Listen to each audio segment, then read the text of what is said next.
Hi guys, तर झालं मला कन्फर्म झालेलं आहे रुचिताच्या टाळ्या बघून की ती नक्कीच किन्नर आहे असं माझं म्हणणं नाही बरं का, असं प्रेक्षकांचं म्हणणं आहे. विशालला बघून तर असं वाटतंय की ह्यांचं हे टोळकं बिग बॉसच्या घरातलं नाहीये, तर ही उसाची टोळी आहे आणि विशाल त्याचा मुकादम आहे.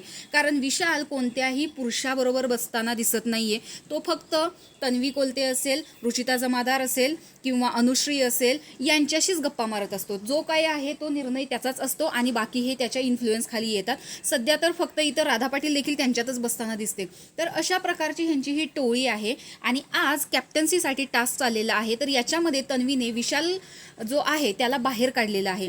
कारण राकेश बापटसोबत जे काही झालेलं होतं त्या गोष्टीमुळेच हिला या ग्रुपमधून बाहेर निघायचं होतं की सिनियर ॲक्टर्सचा हे खरंच मान ठेवत नाहीयेत असं हिचं म्हणणं होतं. आणि राकेश बापटला ज्यावेळेस बोललं त्यावेळेस तन्वीचा पारा खूप चढलेला होता, त्यामुळे तिनं हा ग्रुप सोडलेला आहे. आणि यांचं असं म्हणणं आहे की तुला या टोळीतून बाहेरच काढलेलं आहे, तुला आता टोळी नाही फक्त पोळी भाजून खायची आहे असं रुचिता जी आहे ती टाळ्या वाजवून तिला सांगताना दिसते. पण तन्वी कोलते स्वतःच्या मर्जीने या ग्रुपमधून बाहेर गेलेली आहे, कारण तिला यांचं बोलणं पटलेलं नव्हतं असं तिनं स्पष्टपणे सांगितलेलं आहे. एखाद्याला जर बोलणं पटतच नसेल तर तो ग्रुपमध्ये का राहील. आणि अशी जर निगेटिव्ह इमेज यांची दिसत असेल तर कदाचित ती तन्वीने खूप लवकर तिची इमेज ही सावरलेली आहे आणि ती खूप स्ट्रॉंग प्लेअर दिसत आहे असं मला तरी वाटतं. यामध्ये रुचिताचं जी भाषा आहे त्यावरून ती खूप आत्ता सध्या तरी ट्रोल होते.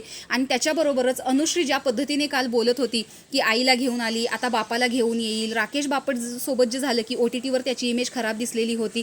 अरे म्हणजे माणसातच खोट आहे अशा पद्धतीचं जे बोलणं आहे. आणि विशाल त्याला पूर्णपणे साथ देतोय. याचा अर्थ असा आहे की त्याला कोणाचीही पडलेली नाही आहे, कोण सिनियर कोण ज्युनियर असेल. त्याला फक्त असं आहे की यांची ही टोळी आहे आणि यामध्ये प्रत्येक गोष्टीला साथ द्यायची आहे. पण तन्वीने खूप छान असा गेम खेळलेला आहे. तिने पहिल्यांदाच विशाल कोटियनला कॅप्टन्सीमधून बाहेर काढलेलं आहे. आणि राहिला प्रश्न टोळीचा, तर या टोळीची तन्वीला आता सध्या काही गरज दिसत नाहीये. तर तुम्ही तुमचा गेम खेळा. तन्वीचा गेम बाहेर सर्वांना खूप आवडतोय कारण ती कोणालाही घाबरून जगणारी नाहीये, तिला कोणाचीही गरज नाहीये हे तिने स्पष्टपणे तिच्या खेळातून दाखवलेलं आहे.